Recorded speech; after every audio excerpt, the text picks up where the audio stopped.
Today, we're going to do a simple recipe for banana bread. We're going to start by mashing our ripe bananas first. I want it to be soft. That's about three bananas, 12 ounce.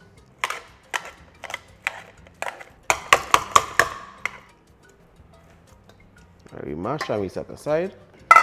Right, then we're going to mix all our dry ingredients first. We have our flour, walnuts, white sugar, baking soda, cinnamon and salt and nutmeg. So we're going to mix 1 3/4 cups of flour, 1 cup of walnuts, granulated sugar, 1/2 cup,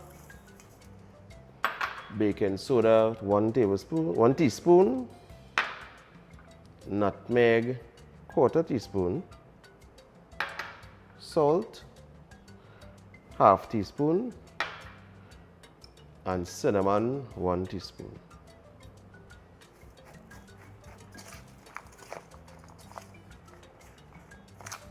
Make sure and try to mix thoroughly to get the walnuts covered with the flour, so that will help with the walnuts to not sink to the bottom of the banana bread. Set this aside. We're going to add the melted butter, 8 ounces, 2 beaten eggs, 2 ounces of sour cream,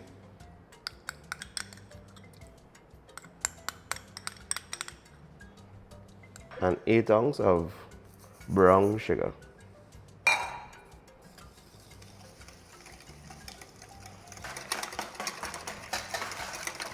Right, now that we have creamed our butter, sugar, egg, and sour cream, we're going to add in our mashed bananas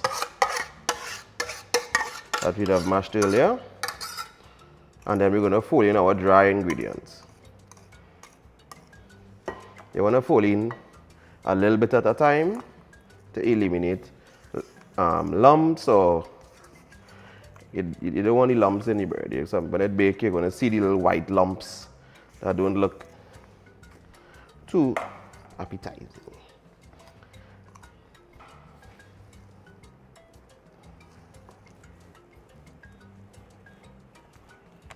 Right, now we're going to pour over into our greased dish on a preheated oven to 350 for about 45 minutes or an hour after